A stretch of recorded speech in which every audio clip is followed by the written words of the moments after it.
I never thought I'd tell this story to anyone. But 6 months ago, my daughter sent me one of your videos about a woman who lost everything and found Jesus in a refugee camp.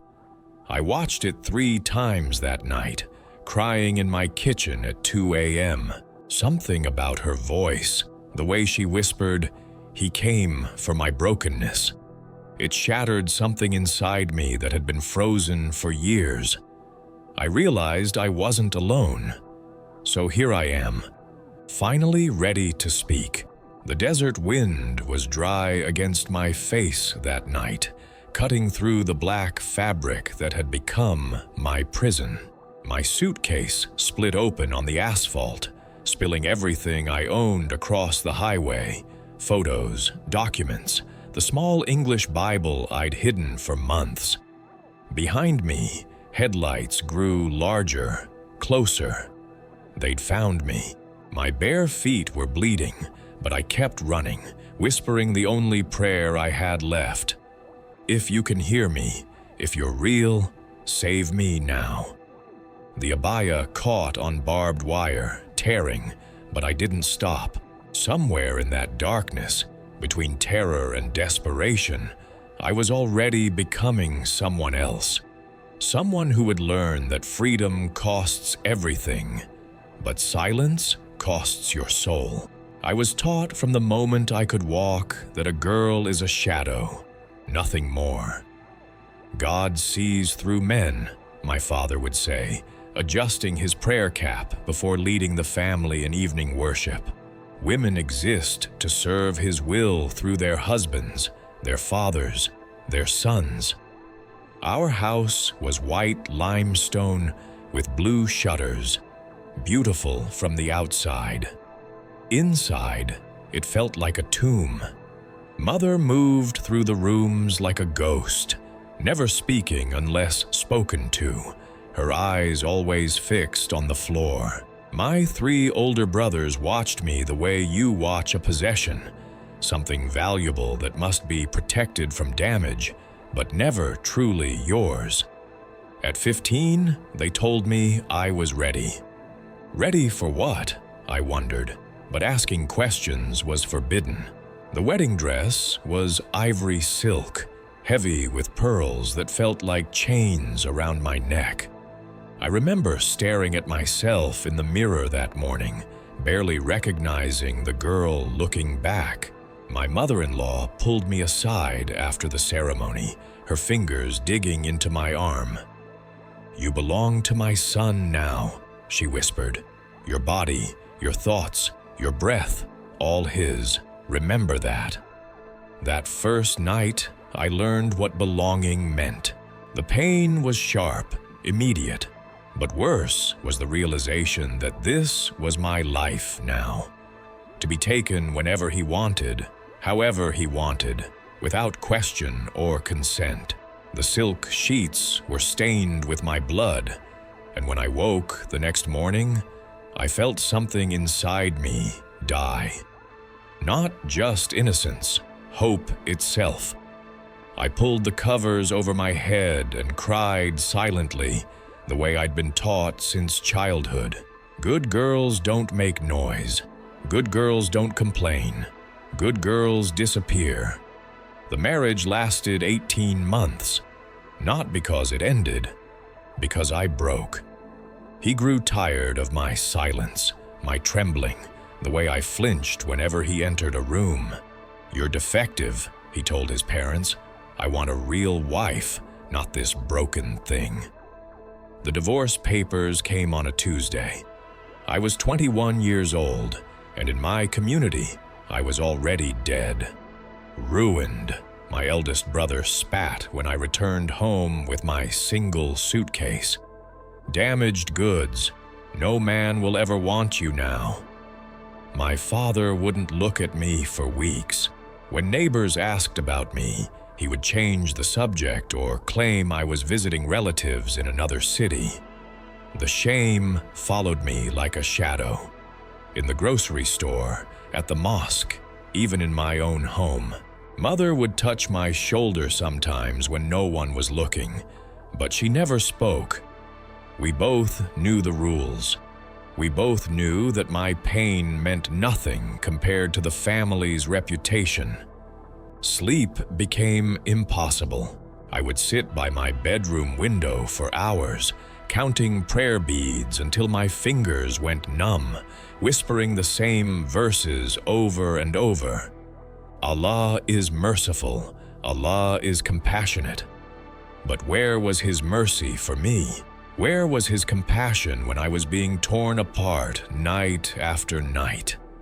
The questions felt like blasphemy, so I pushed them down, deeper and deeper, until they became a dull ache in my chest that never went away. Some nights I would kneel on my prayer rug until my knees bled, begging for answers, for peace, for anything. The silence that came back felt like abandonment. Everything changed when my brother brought home the teacher, a stern woman with gray eyes who spoke about purification and redemption. "Your daughter needs to study the true laws," she told my father, "to cleanse herself of whatever poison led to her situation." They set up a study corner in the basement, filled with religious texts and commentary. I was to spend 6 hours a day memorizing verses about modesty, obedience, the proper way for a divorced woman to atone for her failures.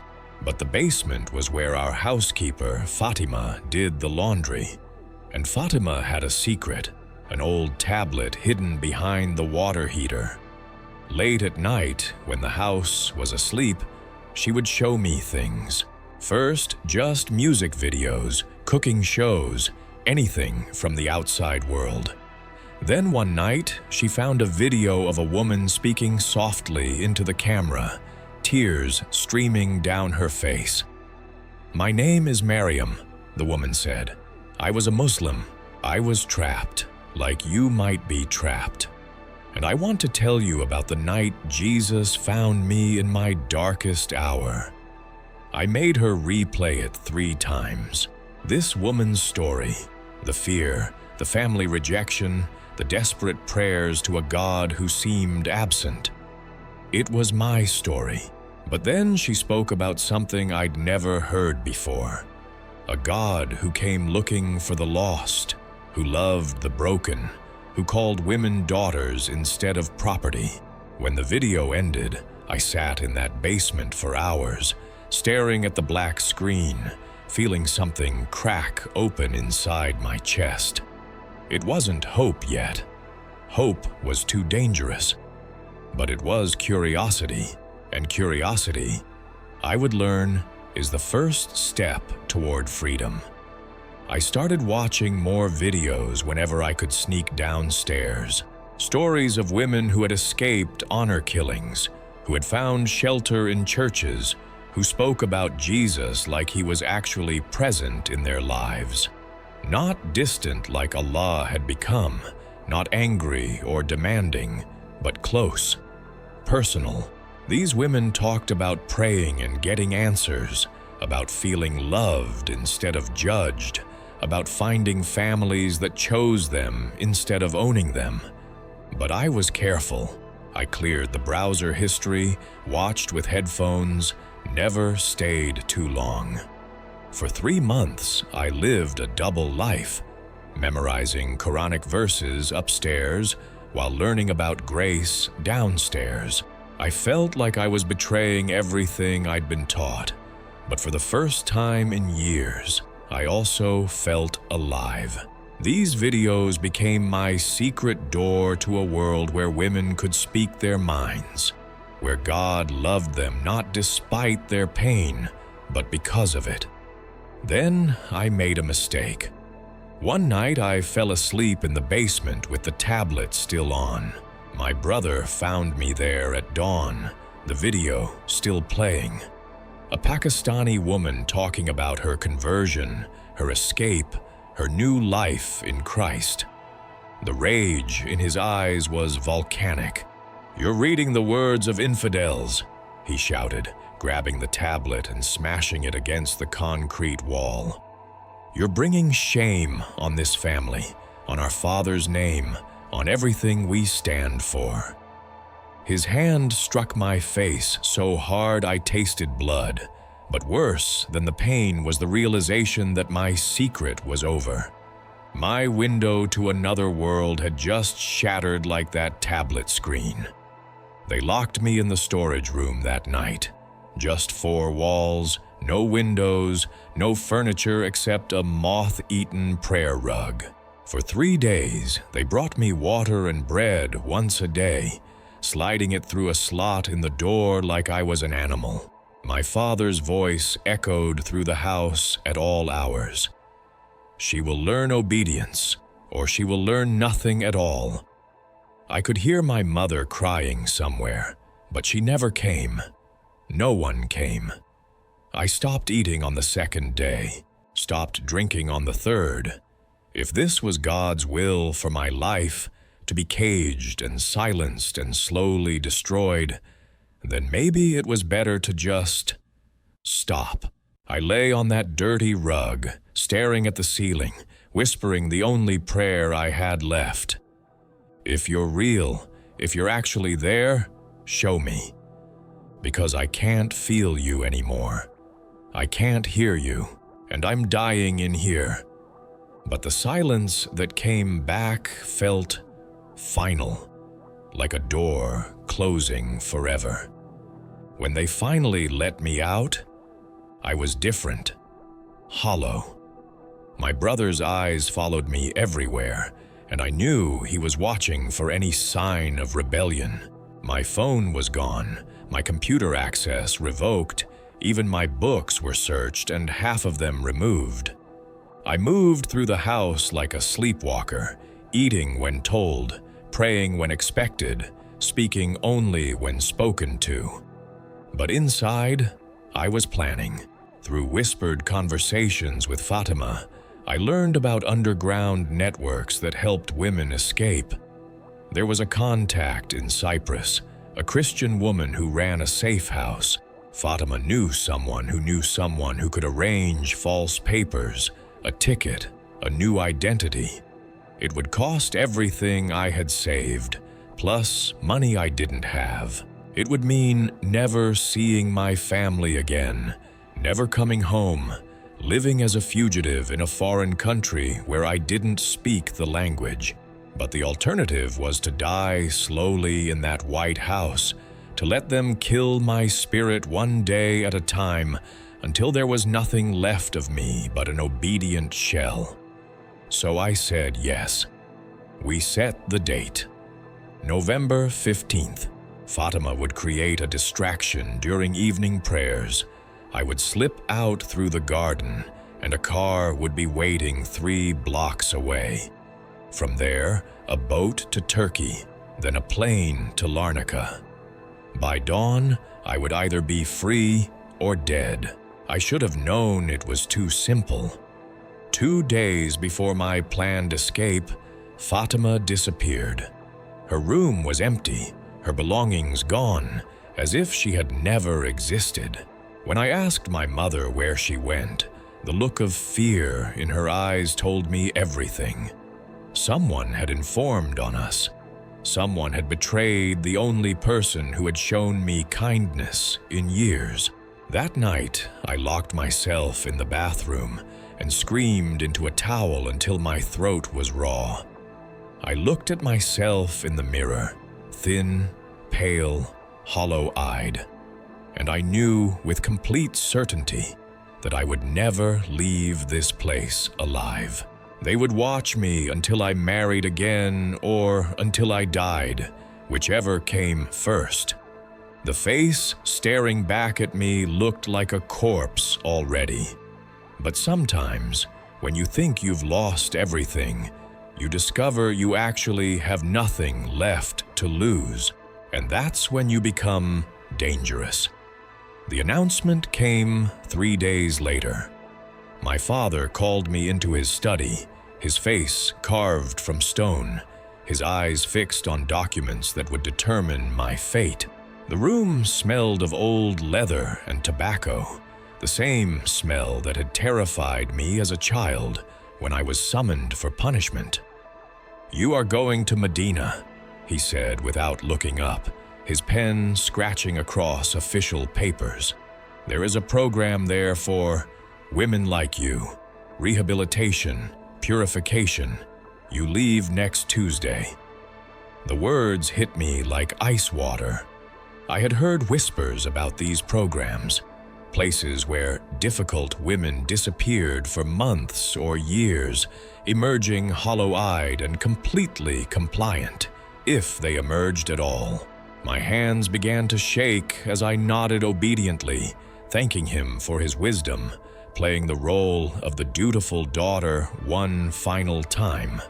But inside, every alarm in my body was screaming. This wasn't rehabilitation. This was burial. That night, I lay awake, staring at the ceiling, my heart hammering so loudly I was sure the whole house could hear it. Tuesday was 5 days away. 5 days to either accept my fate or take the most dangerous gamble of my life. I thought about Fatima, about the videos I had watched, about that woman Miriam who had spoken so tenderly about finding Jesus in her darkest hour. If there was even a chance that her God was real, if there was even a possibility of escape, I had to try. The next morning, I began to prepare. Moving like a sleepwalker through my daily routines, I secretly gathered everything I would need. The fake passport Fatima had hidden for me behind a loose brick in the garden wall. The phone number for the safe house in Cyprus, memorized and then burned. The small amount of money I had saved over the years, sewn into the lining of my winter coat. Every movement felt like betrayal, but also like the first real choices I had ever made. Monday night arrived like a death sentence. My suitcase sat by my bedroom door, packed with clothes for my journey to what I now understood would be my grave. My mother came to my room after evening prayers, her eyes red from crying, but she said nothing. We both knew there were no words for this goodbye. She kissed my forehead like she used to when I was small, and I smelled the jasmine soap she had used my entire life. I wanted to tell her I loved her, wanted to explain why I couldn't go, wanted to beg her to come with me. Instead, I whispered, "Pray for me, Mama." It was the truest thing I had said in years. At the airport the next morning, my brother walked me to the security checkpoint, his grip firm on my elbow, his eyes scanning the crowd for any sign of trouble. "Remember," he murmured in my ear, "you represent our family name.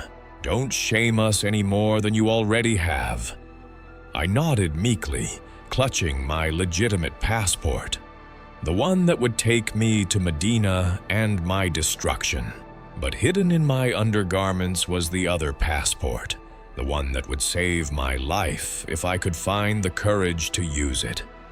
The security line moved slowly, families saying goodbye, children crying, the normal chaos of international travel.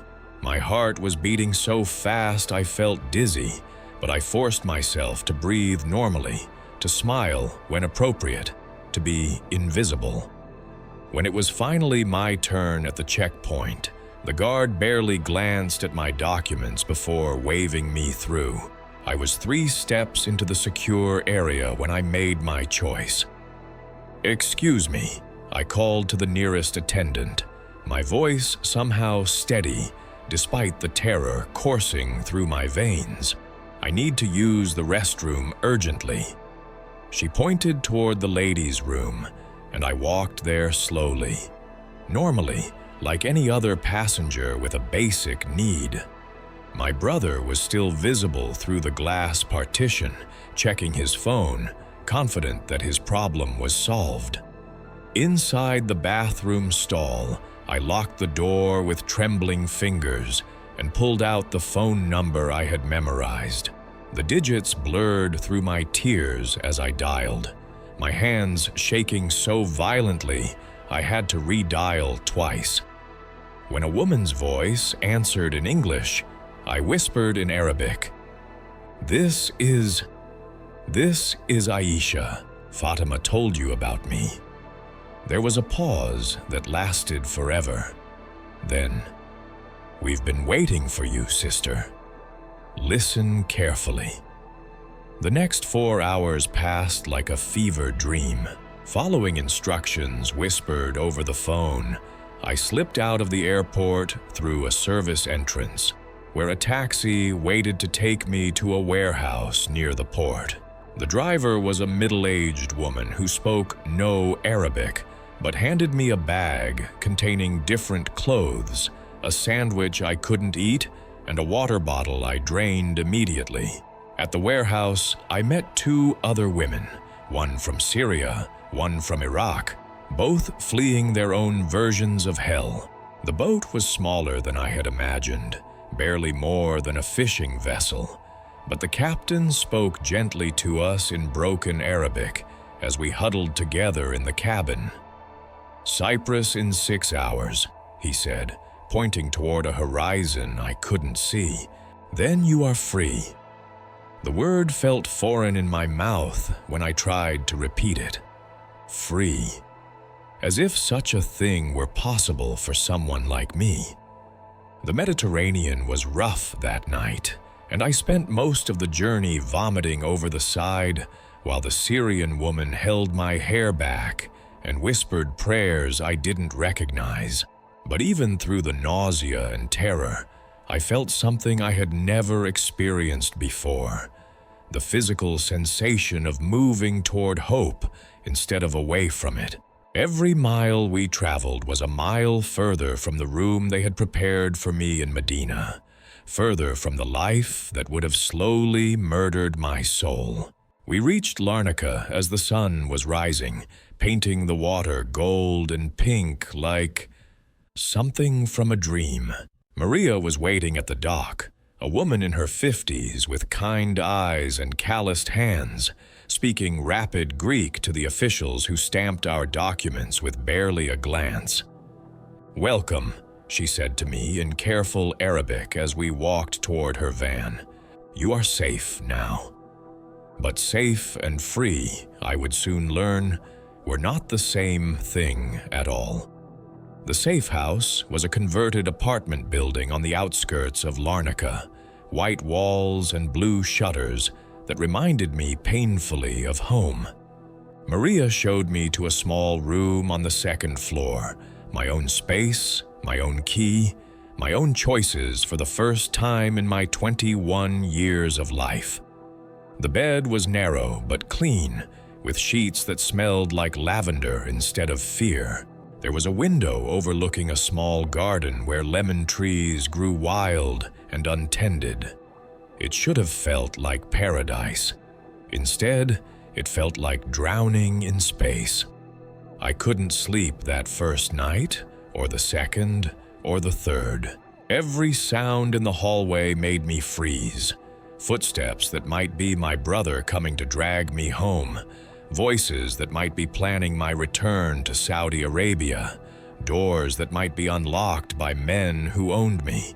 I would curl up in the corner of my room, as far from the door as possible, and rock back and forth while whispering verses from the Quran. But even those familiar words felt foreign now, like a language I was forgetting how to speak. Freedom, I discovered, was terrifying when you had never practiced it. I couldn't eat without asking permission first, couldn't leave my room without checking with someone, couldn't make the simplest decisions without panic flooding my chest. Maria would knock gently on my door each morning, asking what I wanted for breakfast, and I would stare at her in confusion. Want? The concept felt like a trap. In my father's house, wanting anything was dangerous. Wanting led to disappointment, to punishment, to proof that you were selfish and ungrateful. The other residents of the safe house tried to be kind. There was Nadia from Syria, who had fled after her husband was killed, and his family blamed her for bringing shame on their name. Layla from Afghanistan, whose brother had tried to sell her to settle a debt. They invited me to join them for meals, for evening conversations, for walks in the small garden. But I felt like a ghost among them, present but not alive, breathing but not living. After a week of watching me waste away, Maria sat me down in the kitchen over untouched tea and biscuits I was too anxious to eat. "Aisha," she said gently, her Arabic heavily accented but warm. "You're safe here. No one can take you back. No one can hurt you. But safe and free are different things, and you're not free yet." She reached across the table and placed a small card in my hands. "When you're ready, only when you're ready, there's someone I'd like you to meet. She helps women transition, not just practically, but spiritually. You don't have to go, but the offer stands." I carried that card for 3 days, reading the address over and over. St. Barnabas Anglican Church, Tuesday evenings, 7 p.m. A church. The word felt dangerous even in my thoughts. Churches were places where infidels gathered to worship false gods, where they plotted against true believers, where they tried to steal souls from Allah. Everything I had been taught told me to throw the card away, to focus on rebuilding my Muslim life in a new country, to find a mosque and a husband, and return to the path I had strayed from. But the path I had strayed from led to locked rooms and forced marriages and a rehabilitation center in Medina that would have destroyed whatever was left of my spirit. And late at night, when the safe house was quiet and I sat by my window counting prayer beads until my fingers went numb, I remembered the videos I had watched in my father's basement. Women speaking about Jesus like he was actually present in their lives, like he answered when they called, like he loved them not despite their brokenness, but because of it.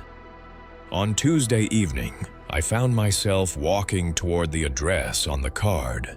The church was small, tucked between a bakery and a phone repair shop.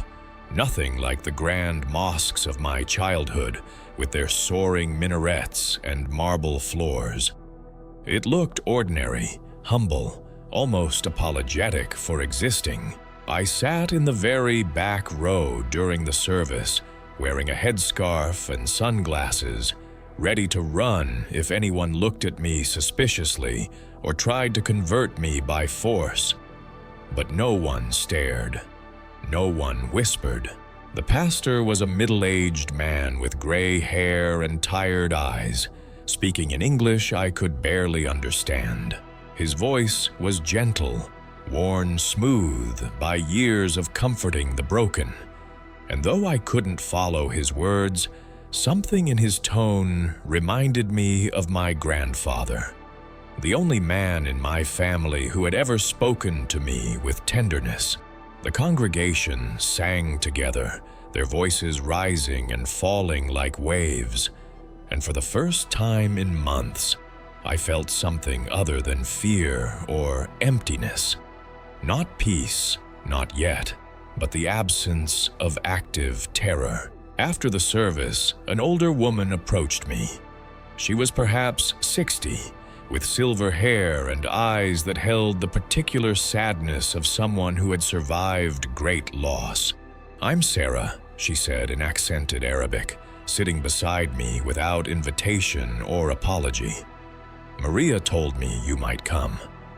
She didn't ask questions, didn't probe, didn't try to convince me of anything. She just sat beside me in comfortable silence until I found the courage to speak. "I don't know why I'm here," I whispered, the words barely audible even to myself.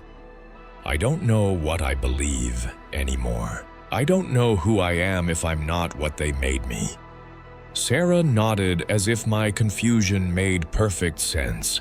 When I first came here 15 years ago, I spent 6 months waiting for God to punish me for leaving Iran, for abandoning Islam, for seeking something I couldn't name. Every morning I woke up expecting lightning to strike me dead. But lightning never came. Just peace. Eventually, she turned to look at me fully, and I saw recognition in her eyes. The look of one refugee seeing another. Would you like to have coffee sometime? Just to talk. No pressure, no agenda. Just 2 women who understand what it means to live between worlds. We began meeting once a week at a small cafe near the harbor, where the sound of waves covered our whispered conversations, and the smell of salt air reminded me that I was far from the desert of my birth. Sarah had her own story of escape, fleeing Iran during the revolution, losing her family, rebuilding her life from nothing in a country where she barely spoke the language. She understood the weight of religious transformation in a way that Maria, kind as she was, could not. She knew what it meant to feel like a traitor to everything you had been taught to hold sacred. The hardest part, she told me during our 3rd meeting, stirring sugar into her coffee while watching fishing boats return to port, wasn't leaving Islam. It was learning that God wasn't angry with me for seeking truth. He had been calling me toward it my whole life. Every time I felt trapped, every time I cried out in desperation, every time I knew in my heart that love was supposed to feel different than fear. That was Him, drawing me closer to His real heart.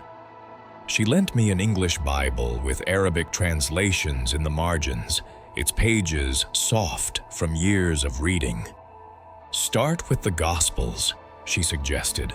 Just read what Jesus actually said, not what anyone else says about Him.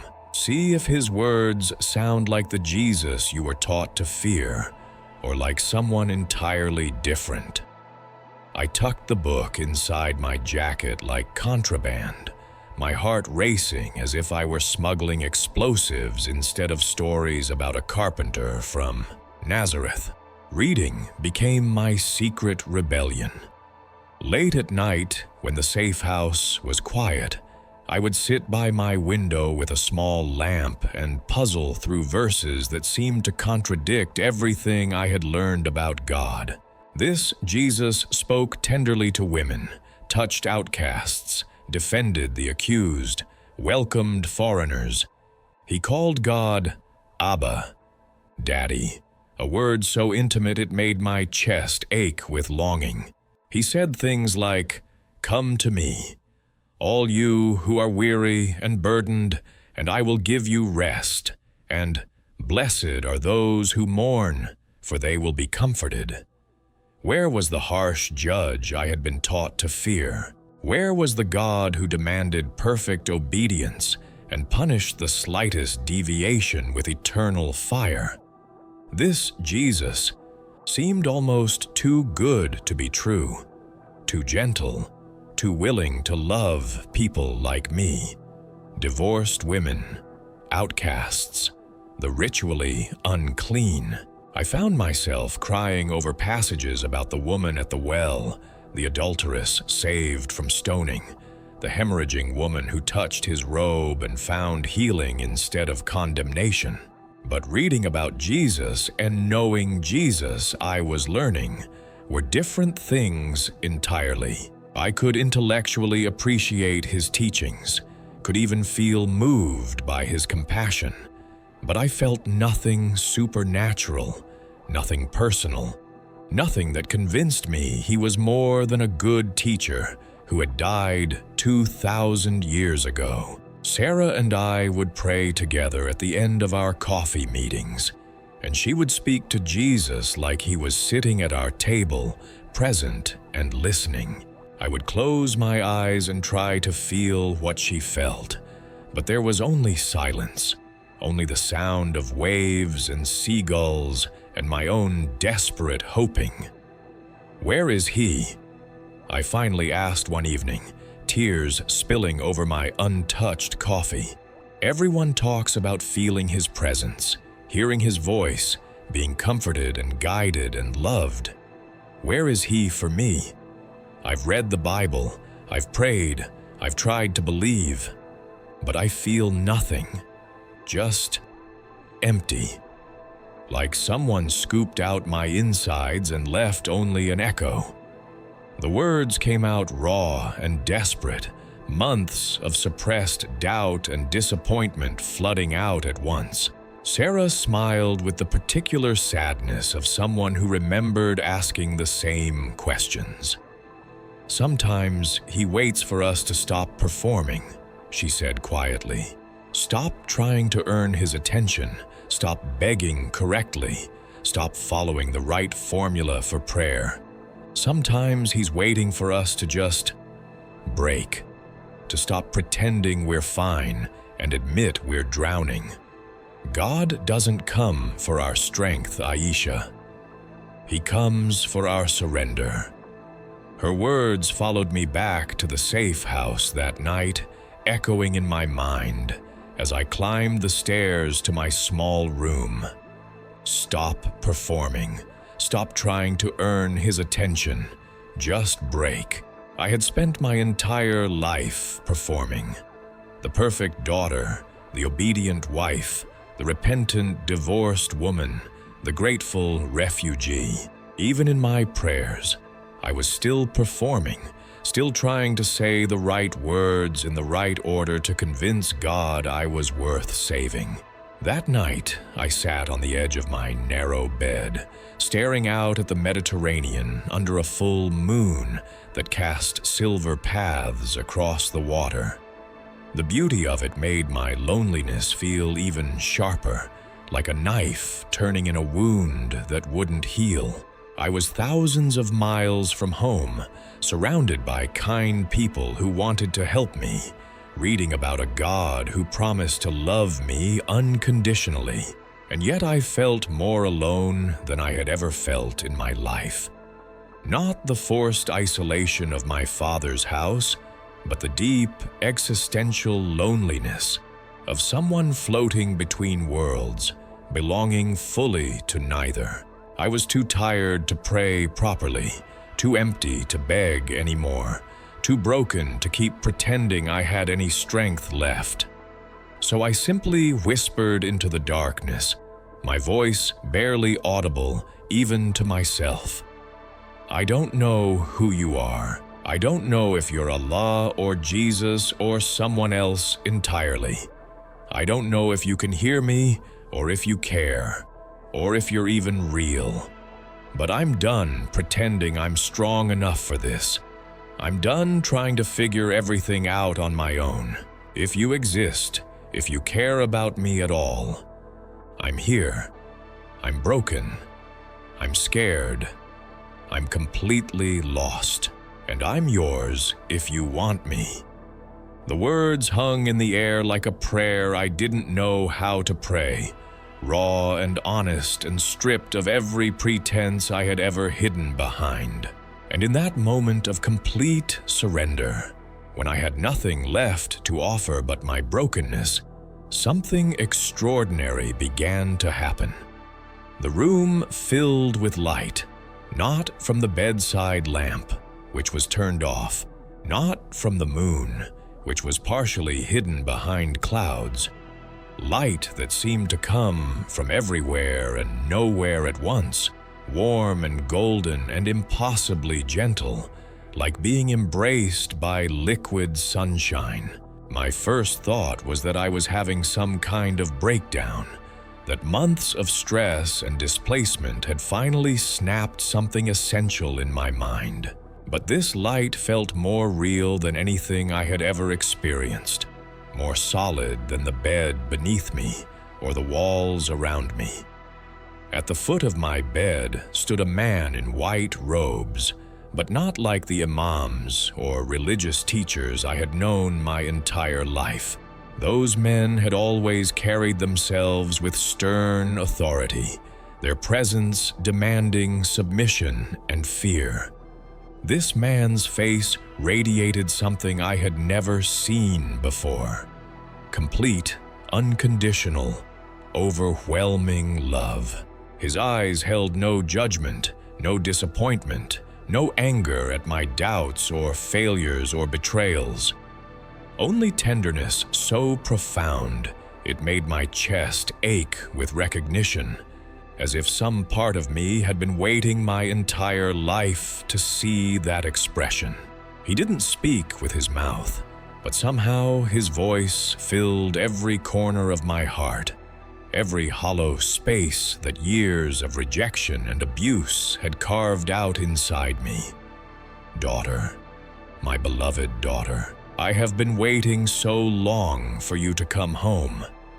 The words weren't in Arabic or English, but in some language deeper than words, communication that bypassed my ears and spoke directly to my spirit. And in that voice, I heard everything I had been desperate to find: acceptance, belonging, safety, the end of running and hiding and pretending to be someone I wasn't. I collapsed onto the floor beside my bed, sobbing like I had never sobbed in my life. Years of suppressed grief poured out in waves. Grief for my stolen childhood, for the marriages that had destroyed instead of protected me, for the family I could never return to, for the God I thought I had lost, for the woman I had never been, allowed to become. But these weren't tears of despair. They were tears of relief so profound it felt like my soul was finally exhaling after holding its breath for 21 years. He knelt beside me on the floor, and when he placed his hand on my head, I understood for the first time what the word peace actually meant. Not the absence of conflict, but the presence of someone strong enough to carry every burden I had been struggling to bear alone. His touch didn't heal my memories or erase my scars, but it transformed them from sources of shame into evidence of survival, from proof of my unworthiness into testament to his persistent love. I was there, he whispered, and suddenly I could see him in every moment I had thought I was alone. In the basement, watching videos of women who had found hope, his eyes watching alongside mine. In the locked room where I had nearly starved, his presence sustaining me when I had no strength left. On the boat crossing the Mediterranean, his hands calming the waves that threatened to overwhelm us. In every moment of terror and desperation, he had been there, not as distant deity, but as faithful friend, waiting for me to recognize his face. You thought you were running from God, he said, his voice both infinitely gentle and absolutely certain. But you were running to me. Every step away from the lies they told you about me was a step toward my true heart. Every question you were afraid to ask brought you closer to the answers I've been longing to give you. Every moment you felt abandoned, I was preparing a way for you to find me here, in this room, in this moment, exactly as you are. I don't know how long we remained there on the floor of my small room, his presence surrounding me, like the embrace I had craved my entire life. Time seemed suspended, irrelevant, as if this moment existed outside the normal flow of hours and days. He showed me things without words, glimpses of the life he had planned for me. not as someone defined by what had been done to me, but as his daughter, beloved and chosen and free. I saw myself helping other women find the same hope I was discovering, translating not just languages, but the message that God's love was bigger than any religion that tried to contain it. When the vision faded and the supernatural light began to dim, I felt no fear, no sense of loss. His presence had marked me in some fundamental way, like a seal pressed into warm wax. I knew with absolute certainty that this hadn't been a dream or hallucination or psychological break. I had met the real Jesus, not the distant prophet of my childhood education, not the Western savior of movies and books, but the living God who had been pursuing me across continents and through cultures, who had orchestrated my escape not from him, but to him. I spent the rest of the night sitting by my window, watching the sun rise over the Mediterranean, my Arabic Bible open to the Gospel of John. Words I had read before now blazed with new meaning. The light shines in the darkness, and the darkness has not overcome it. To all who did receive him, to those who believed in his name, he gave the right to become children of God. For God so loved the world that he gave his one and only Son, that whoever believes in him shall not perish but have eternal life. Whoever, not just the worthy, not just the pure, not just those who had followed all the rules correctly from birth. Whoever included a divorced Saudi woman hiding in a safe house in Cyprus, carrying shame like stones in her pockets, afraid to hope that love might actually be possible for someone like her. Whoever included me. When Maria knocked on my door that morning to check on me, she found me still sitting by the window, tears streaming down my face, clutching my Bible like a lifeline. "Aisha," she asked, concerned, "are you all right?"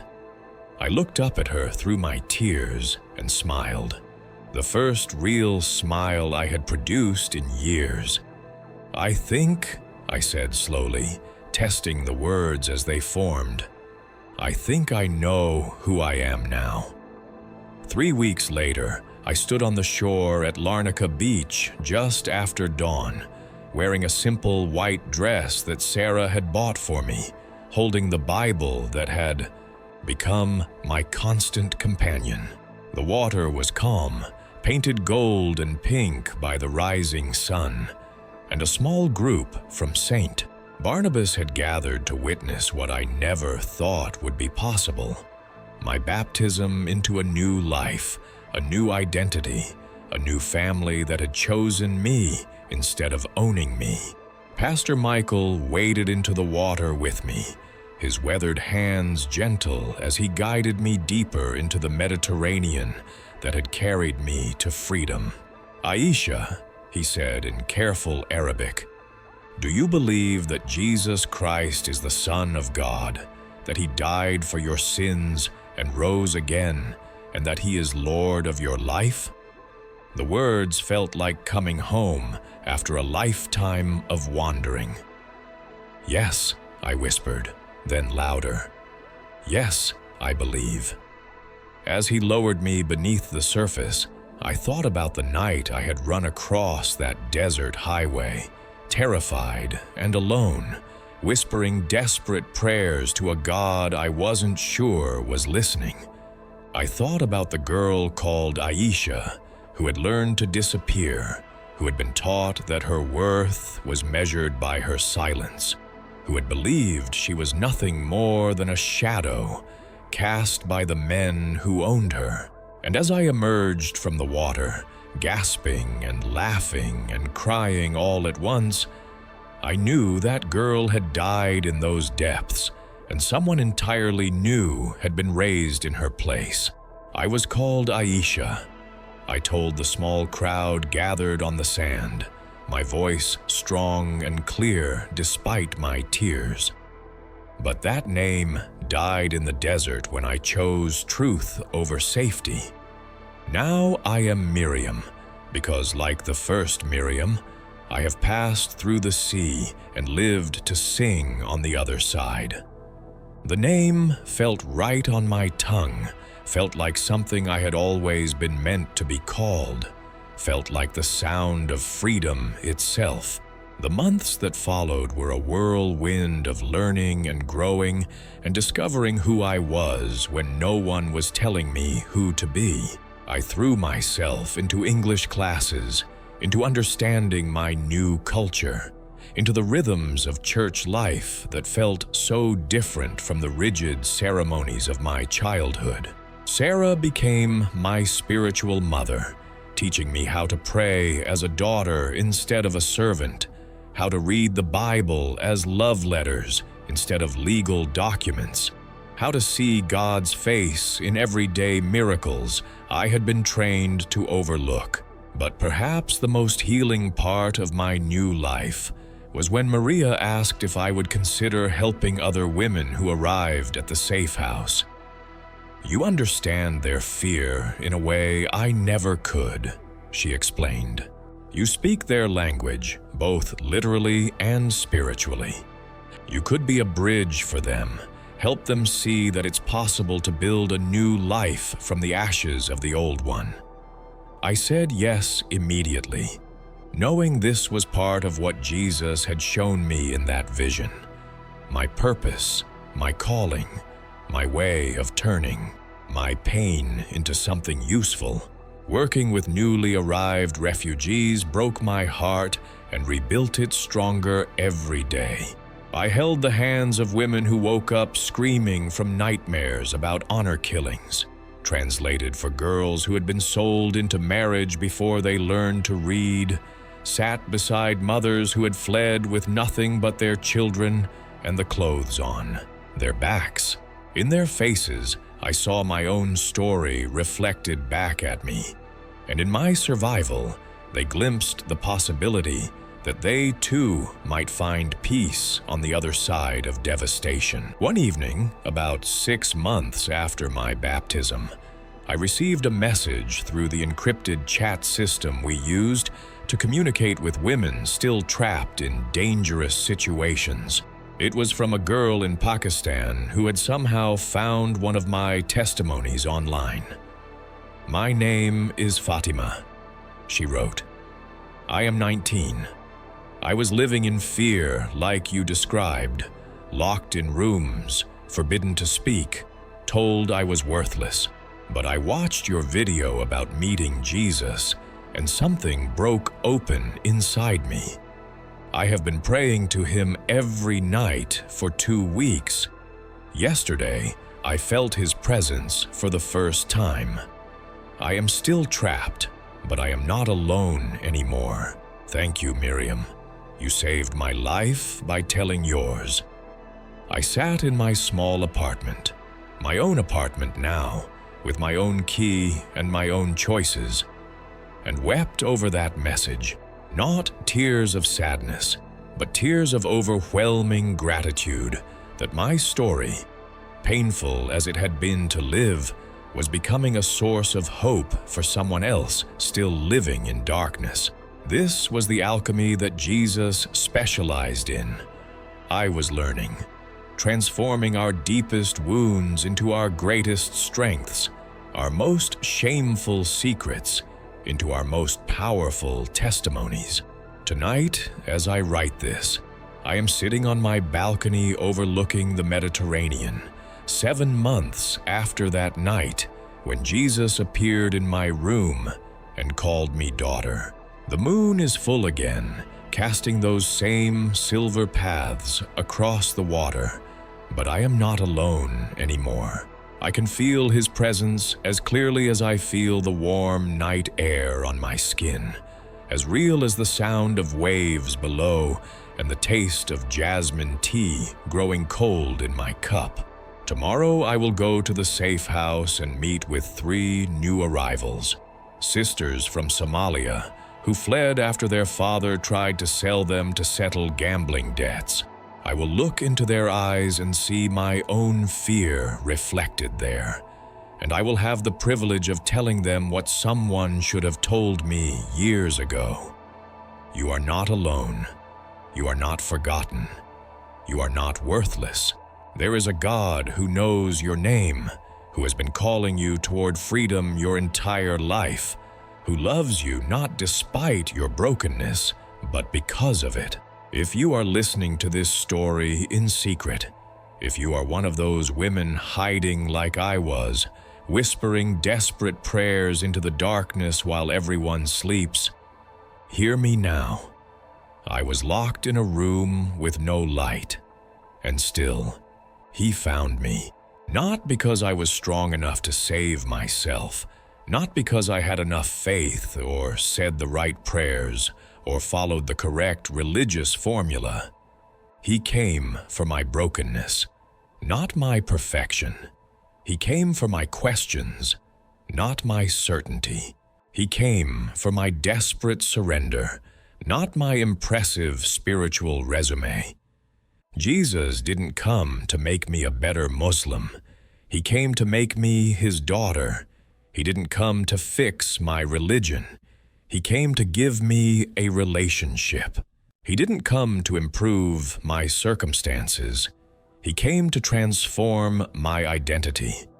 And if He came for me, a divorced, shamed, runaway girl with blood on her feet and terror in her heart, He will come for you too.